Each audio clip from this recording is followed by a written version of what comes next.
जी, अस्सलाम वालेकुम स्टूडेंट्स, कैसे हैं आप? उम्मीद करता हूँ आप सब खैर खैरियत से होंगे। आज हम स्टार्ट करने जा रहे हैं सेकेंड ईयर फिज़िक्स और उसका पहला चैप्टर नंबर 12 इलेक्ट्रोस्टैटिक्स। इलेक्ट्रोस्टैटिक्स के बारे में डिस्कस करने से पहले या उसके बारे में स्टडी करने से पहले कि इलेक्ट्रोस्टैटिक्स क्या है, उसमें हमने क्या क्या स्टडी करना है, उससे पहले हमारे पास चंद कंसेप्ट्स हैं जिनके बारे में जानना, जिनके बारे में इल्म हासिल करना ज़रूरी है। पहला हमारे पास है इलेक्ट्रिसिटी। अब इलेक्ट्रिसिटी की वैसे तो बहुत सारी डेफिनेशन हैं, लेकिन जो डेफिनेशन मुझे थोड़ी सी सूटेबल लगी या मुझे आसान लगी, ठीक है, वो हमारे पास है या वो मैंने लिख ली यहाँ पे। ऐसा फिजिकल फिनोमेना जिसमें चार पार्टिकल्स की क्या है, इंटरेक्शन है। A physical phenomenon which is used to study the interaction of चार पार्टिकल, चार्जेस आप कह सकते हैं, ये चार पार्टिकल और वो आपस में कैसे इंटरेक्ट करते हैं, ये जो स्टडी करना है उसके बारे में, ये हमारे पास क्या है, इलेक्ट्रिसिटी। जानते हैं कि यहाँ पर फिनोमेनास हैं जिसमें इलेक्ट्रिसिटी क्या है, मतलब चार पार्टिकल क्या अपने रोल प्ले कर रहे हैं। फर्स्ट वन हमारे पास क्या है, स्काई लाइटनिंग। स्काई लाइटनिंग का जो फिनोमेना है उसके पीछे सारा का सारा चार पार्टिकल की इंटरेक्शन है। उसके बाद हम अक्सर ये देखते हैं कि जनरल सा एक कॉमन सा एक्सपेरिमेंट है कि जब हम अपने बालों में कंघी करते हैं और उस की हुई कंघी को या जो हमारे पास कंघी जो हम अपने बालों के साथ रब करते हैं, उसको जब रब करने के बाद कागज़ के छोटे छोटे टुकड़ों के पास ले जाएं तो वो जो कागज़ के टुकड़े हैं वो उस कंघी के साथ अटैच हो जाते हैं। तो यहाँ पर भी जो फिनोमेना हो रहा है वो हमारे पास क्या है, इंटरेक्शन ऑफ द चार पार्टिकल्स। हम दीवार पे पेंट करते हैं, ठीक है, बोर्ड मार्कर के साथ बोर्ड पे लिखते हैं, तो ये इसके फिनोमेना के पीछे मतलब ये जो फिनोमेना है इसके पीछे जो रोल है, ये जो प्रोसीजर हो रहा है, ये जो फिनोमेना है वो चार पार्टिकल की क्या है, इंटरेक्शन है। उसके बाद maintenance of the human body, हमारी जो ह्यूमन बॉडी है इसके पीछे भी हमारे पास क्या है, चार पार्टिकल्स की इंटरेक्शन है। हमारा जो बॉडी है वो डिफरेंट एटम्स और मॉलिक्यूल से मिलकर बना हुआ है और जो एटम्स हैं या मॉलिक्यूल्स हैं उसमें डिफरेंट चार्ज होते हैं, तो वहाँ पर भी चार पार्टिकल की इंटरेक्शन है। ठीक है, आगे मैंने डिस्कस किया है इलेक्ट्रिसिटी की टाइप्स। इलेक्ट्रिसिटी की दो टाइप्स हैं हमारे पास, एक हमारे पास है इलेक्ट्रोस्टैटिक इलेक्ट्रिसिटी और दूसरी हमारे पास है करंट इलेक्ट्रिसिटी। इलेक्ट्रोस्टैटिक इलेक्ट्रिसिटी को अगर डिस्कस करें तो इलेक्ट्रो का मतलब है चार्जेस और स्टेटस का मतलब क्या है, रेस्ट। मतलब यहाँ पर हम चार्ज को स्टडी करेंगे, ये चार्ज क्या है, रेस्ट पे है। और दूसरी हमारे पास क्या है, करंट इलेक्ट्रिसिटी। करंट इलेक्ट्रिसिटी में जो चार्जेस हैं वो मूव कर रहे हैं, चार्जेस इन मोशन। उसके हवाले से हमारे पास जो ब्रांच है या जो हम स्टडी करेंगे वो हमारे पास क्या है, करंट इलेक्ट्रिसिटी। और जो हमारे पास जब चार्ज रेस्ट पे हैं उसके हवाले से हम स्टडी करते हैं इलेक्ट्रोस्टैटिक इलेक्ट्रिसिटी। अब इलेक्ट्रोस्टैटिक इलेक्ट्रिसिटी को हम चैप्टर नंबर 12 में डिस्कस करेंगे।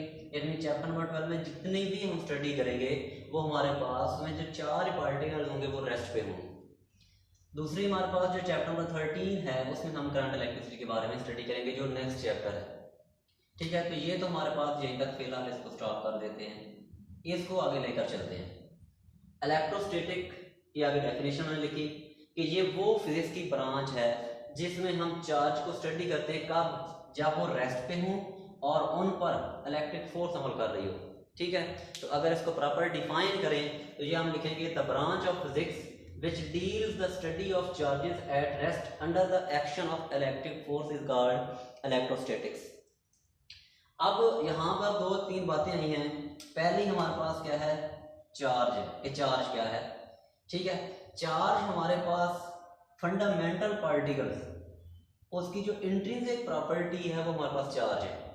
अब इंट्रिंसिक प्रॉपर्टी से क्या मुराद है, इंट्रिंसिक प्रॉपर्टी से मुराद है खुदादार सलाहियत। ठीक है, अल्लाह ताला की तरफ से अता करदा खूबी। ये कैसे है, चार्ज है क्या हमें नहीं पता, अल्लाह ताला की तरफ से ये एक खुदादार सलाहियत है, ठीक है, फंडामेंटल पार्टिकल की, कि वो उसको हम क्या कह रहे हैं, चार्ज कह रहे हैं। The intrinsic property of fundamental particle is called charge. अब चार्ज हैं कितने, ठीक है, बेसिकली हमारे पास जो तीन फंडामेंटल पार्टिकल्स हैं, ठीक है, कौन कौन से, first one is electron, second one is proton and third one is neutron. शुरू में ये ख्याल किया जाता था कि एटम सबसे छोटा ज़रा है, लेकिन जैसे जैसे साइंस ने तरक्की की तो पता चला कि एटम सबसे छोटा ज़रा नहीं है, बल्कि ये मज़ीद डिविजिबल है। फिर इसको तकसीम किया गया तो पता चला कि इसमें मज़ीद तीन तरह के पार्टिकल्स हैं। कौन कौन से हैं? इलेक्ट्रॉन, प्रोटॉन और न्यूट्रॉन। फिर ऐसा ऐसा साइंस ने जब तरक्की की तो फिर पता चला 3 पार्टिकल नहीं है, और भी बहुत सारे पार्टिकल्स हैं, लेकिन बाकी जो पार्टिकल्स हैं वो किसी तरह के रिएक्शन में हिस्सा नहीं लेते, ना होने के बराबर। लेकिन ये जो 3 मेन पार्टिकल्स हैं इन्हें को हम इन फंडामेंटल पार्टिकल्स का नेम दिया इस वजह से दिया कि हमारे पास जितने भी जो रिएक्शंस होते हैं, ठीक है, तो उनमें ये पार्टिकल्स इन्वॉल्व होते हैं। इलेक्ट्रॉन पर नेगेटिव चार्ज, प्रोटॉन पर पॉजिटिव चार्ज, ठीक है, और न्यूट्रॉन हमारे पास क्या है? न्यूट्रल पार्टिकल है। अब ये चार्ज है कितना, ठीक है, चार्ज है कितना? अब इस चार्ज जो है वो हमारे पास है 1.6 10 की पावर -19 कूलम, और प्रोटॉन पर भी चार्ज कितना है? 1.6 × 10 की पावर -19 कूलम। तो यहाँ पर मैं लिख रहा हूँ ये हमारे पास चार्ज, इलेक्ट्रॉन पर चार्ज कौन सा होता है? नेगेटिव। प्रोटॉन पर कौन सा चार्ज होता है? पॉजिटिव। अब यहाँ पर एक और पॉइंट क्लियर करता जाऊँ कि ये जो हमारे पास माइनस का मतलब ये नहीं है कि इसकी वैल्यू नेगेटिव में है, और इसका मतलब ये नहीं कि इसकी वैल्यू पॉजिटिव में है।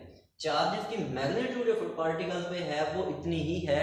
ये जो नेगेटिव और पॉजिटिव है ये चार्ज की नेचर को बता रहे हैं। नेगेटिव से क्या मुराद है? Charge of electron. पॉजिटिव से क्या मुराद है? Charge of the proton. ठीक है, आगे फिर ये, और इस चार्ज की बारे में कैसे बताया था, नेगेटिव और पॉजिटिव चार्ज के बारे में? एक साइंटिस्ट था जिसका नाम था बेंजामिन फ्रैंकलिन। क्या नाम था? Benjamin Franklin. उसने चार्ज की टाइप्स के बारे में बताया था। चार्ज की प्रॉपर्टीज क्या हैं? हमारे पास हमने कहा कि 2 चार्जेस हैं, पॉजिटिव और नेगेटिव। तो आगे फिर इनकी कैरेक्टरिस्टिक्स हैं कि अगर हमारे पास चार्जेस सेम हैं तो एक दूसरे को क्या करेंगे? रिपेल करेंगे। सेम चार्जेस एक दूसरे को क्या करेंगे? रिपेल करेंगे, और अपोजिट चार्जेस एक दूसरे को क्या करेंगे? अट्रैक्ट करेंगे। सेम चार्जेस से मुराद अगर दोनों चार्जेस पॉजिटिव भी हो सकते हैं और दोनों चार्जेस नेगेटिव भी हो सकते हैं। दोनों चार्जेस पॉजिटिव हैं, लेट फर्ज कर लें ये हमारे पास 2 चार्जेस हैं और ये दोनों हमारे पास क्या हैं? पॉजिटिव है, तो एक दूसरे को क्या करेंगे? रिपेल करेंगे। इसके बाद मैंने 2 नेगेटिव चार्जेस ले लिए, लेट फर्ज कर लें ये हमारे पास क्या है? 2 नेगेटिव चार्जेस हैं, तो ये भी एक दूसरे को क्या करेंगे? रिपेल करेंगे। लेकिन लेट फर्ज कर लेते हैं कि ये हमारे पास एक पॉजिटिव चार्ज है और ये हमारे पास क्या है? नेगेटिव चार्ज है, तो ये एक दूसरे को क्या करेंगे? अट्रैक्ट करेंगे।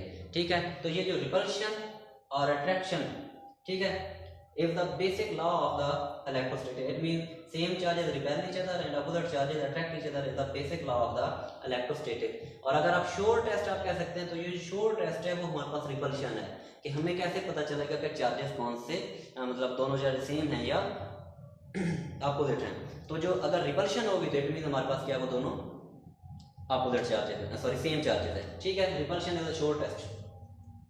आगे हमारे पास है, हाँ, यहाँ पर एक और बात कि जो हमारे पास एटम है वो ओवरऑल न्यूट्रल पार्टिकल है। उसमें पॉजिटिव चार्जेस भी हैं, उसमें नेगेटिव चार्जेस भी हैं, लेकिन ओवरऑल वो जो पार्टिकल है वो क्या है, सॉरी जो हमारे पास एटम है वो क्या होगा? न्यूट्रल होगा। इसकी यहाँ पर मैंने एक एग्जांपल बताई है छोटी सी, कि लेट फर्ज कर ले हमारे पास एक हाइड्रोजन का एटम है। ठीक है, अब हाइड्रोजन का जो एटम है इसके जो एटॉमिक नंबर है वो 6 है और एटॉमिक मास क्या है? 12 है। एटॉमिक नंबर से क्या मुराद है कि number of protons. Atomic number को जी से शो करते हैं और इसमें कितने प्रोटॉन्स हैं? 6 प्रोटॉन्स हैं। और जो हमारे पास एटॉमिक मास है वो हमारे पास है sum of protons plus sum of neutrons. ठीक है, सम ऑफ प्रोटॉन्स और सम ऑफ न्यूट्रॉन्स, ये हमारे पास क्या है? एटॉमिक मास है। अब यहाँ पर जो मेन बात है वो ये हमारे पास है, इसका एटॉमिक नंबर कितना है? 6। इट मीन इसके न्यूक्लियस में कितने प्रोटॉन्स पड़े हैं? 6 प्रोटॉन्स पड़े हैं। तो एक एटम में जितने प्रोटॉन्स होते हैं उतने ही उसके इर्द गिर्द इलेक्ट्रॉन्स जो हैं वो ऑर्बिट्स में क्या कर रहे होते हैं? रिवॉल्व कर रहे होते हैं। ठीक है, अभी हमारे पास हाइड्रोजन का पार्टिकल है, इलेक्ट्रॉन कितने हैं, सॉरी प्रोटॉन कितने हैं? 6। तो इसके इलेक्ट्रॉन कितने होंगे? वो भी 6 होंगे। पहले ऑर्बिट में 2 इलेक्ट्रॉन्स, बाकी कितने बच गए? 4, वो अगले ऑर्बिट में आ जाएंगे। ठीक है, तो नंबर ऑफ प्रोटॉन कितने हैं? 6। प्रोटॉन का कौन सा चार्ज होता है? पॉजिटिव। नंबर ऑफ इलेक्ट्रॉन भी कितने हैं? 6। इलेक्ट्रॉन का कौन सा चार्ज होता है? नेगेटिव। पॉजिटिव और नेगेटिव एक दूसरे को क्या कर देंगे? कैंसिल कर देंगे, एक दूसरे के इफेक्ट को कैंसिल कर देंगे, और हम फिर हम कहेंगे कि जो हमारे पास एटम है वो ओवरऑल क्या होगा? न्यूट्रल होगा। ठीक है, कोई भी एटम है वो ओवरऑल क्या होता है? न्यूट्रल होता है। उसकी वजह कि उसमें जितने प्रोटॉन्स हैं उतने ही इलेक्ट्रॉन्स हैं, वो एक दूसरे को इफेक्ट को कैंसिल कर देंगे और ओवरऑल हमारे पास पार्टिकल क्या होगा? न्यूट्रल एटम होगा या न्यूट्रल पार्टिकल होगा। आगे हम कहते हैं कि अगर उस एटम को हमने चार्ज करना है, यहाँ पर तो क्या है हमारे पास? न्यूट्रल पार्ट है। अगर इसको हमने चार्ज करना है तो चार्ज कैसे करेंगे? इस एटम को चार्ज करने के 4 वेज हैं, 4 तरीके हैं जिसके जरिए से एटम को हम क्या कर सकते हैं, चार्ज कर सकते हैं। 4 ways to charge an atom. पहला way, by losing an electron. जब कोई एटम एक इलेक्ट्रॉन लूज करेगा, इलेक्ट्रॉन लूज करेगा तो उस पर जो चार्ज आएगा वो पॉजिटिव चार्ज आएगा। ठीक है, मतलब जब उसने इलेक्ट्रॉन लूज कर दिया तो उस पर कौन सा चार्ज आ जाएगा, पॉजिटिव चार्ज आएगा। ठीक है, लेटफल कर लीजिए, यहाँ पर इसके पास कितने इलेक्ट्रॉन थे, 3 इलेक्ट्रॉन थे। उसने तीनों इलेक्ट्रॉन, उन तीनों में से उसने एक इलेक्ट्रॉन क्या कर दिया है, लूज कर दिया। ठीक है, ये एक इलेक्ट्रॉन यहाँ से चला गया। ठीक है, तो अब इस पर जो चार्ज आ जाएगा वो कौन सा होगा, वो पॉजिटिव चार्ज होगा। अब एटम पर कौन सा चार्ज है, पॉजिटिव चार्ज है। It means when an electron या sorry when an atom loses an electron it is positively charged. एक बात, दूसरी बात, by gain of an electron. और दूसरी बात क्या है, दूसरा वे कि वो इलेक्ट्रॉन जब गेन करेगा, जब इलेक्ट्रॉन गेन करेगा तो उस पर कौन सा चार्ज आएगा, नेगेटिव चार्ज आएगा। ठीक है, जब उस पर चार्ज, जो इलेक्ट्रॉन गेन करेगा तो उस एटम पर कौन सा चार्ज आ जाएगा, नेगेटिव चार्ज आ जाएगा। ठीक है, पहले यहाँ पर 2 हैं तो हमारे पास 3 थे, उसने एक लूज कर दिया तो कौन सा चार्ज, एटम क्या बन गया, पॉजिटिवली चार्ज। अब फिर हमारे पास कितने आ गए हैं, इस पर इलेक्ट्रॉन्स कितने आ गए हैं, 3 इलेक्ट्रॉन्स आ गए। ठीक है, फिर वो न्यूट्रल बन गया। क्यों, क्योंकि यहाँ पर नंबर ऑफ प्रोटॉन भी 3 है, नंबर ऑफ इलेक्ट्रॉन भी सेम है, तो ये हमारे पास क्या, न्यूट्रल पॉलिटिकल है। अब मैं इस पर एक इलेक्ट्रॉन ऐड करवाता हूँ, एक इलेक्ट्रॉन इधर से ऐड हो रहा है, तो जब ये चौथा इलेक्ट्रॉन इसमें ऐड होगा तो ये इस पर कौन सा चार्ज आएगा, नेगेटिव चार्ज आ जाएगा।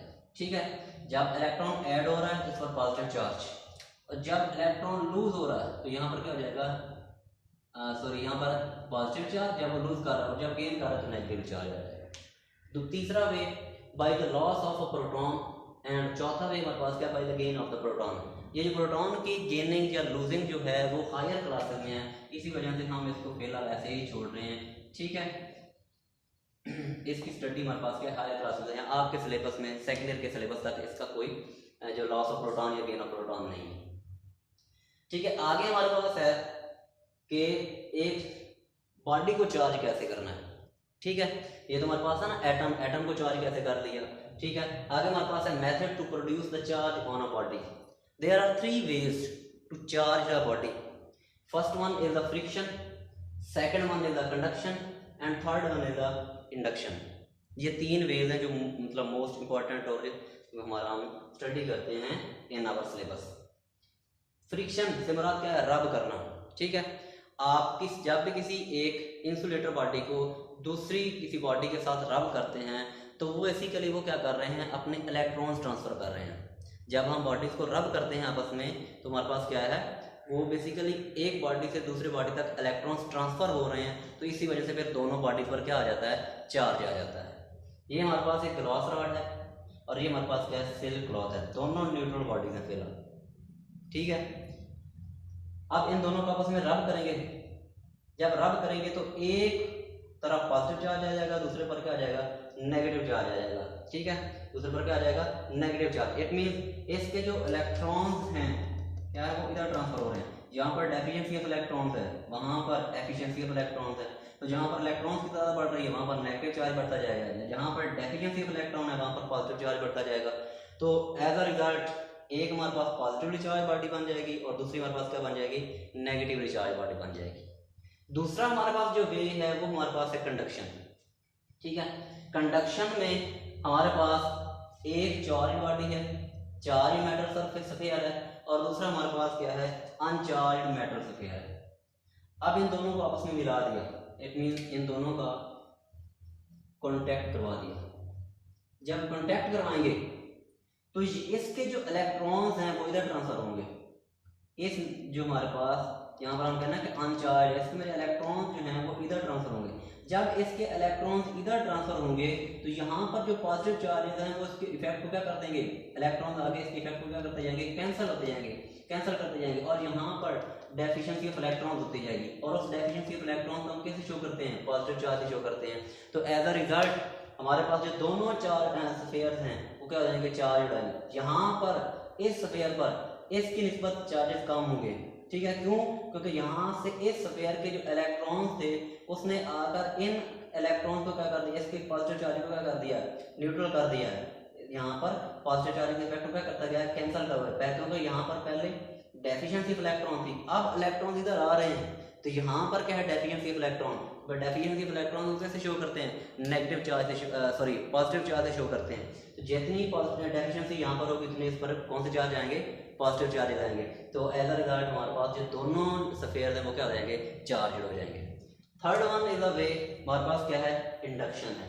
ठीक है, 10th क्लास में हमने टॉपिक डिस्कस किया था इलेक्ट्रोस्टैटिक इंडक्शन, वो भी हमारे पास क्या है, बॉडी को चार्ज करने का एक वे है। ठीक है, और उसकी जो हमारे पास प्रेजेंस है कि बॉडी चार्ज हुई है कि नहीं हुई है, उसके हवाले से हम डिस्कस करते हैं गोल्ड लीफ इलेक्ट्रोस्कोप को। ठीक है, with the help of gold leaf electroscope presence of the charge can be detected. ये हमारे पास है बेटा जो introduction about the topic electrostatics.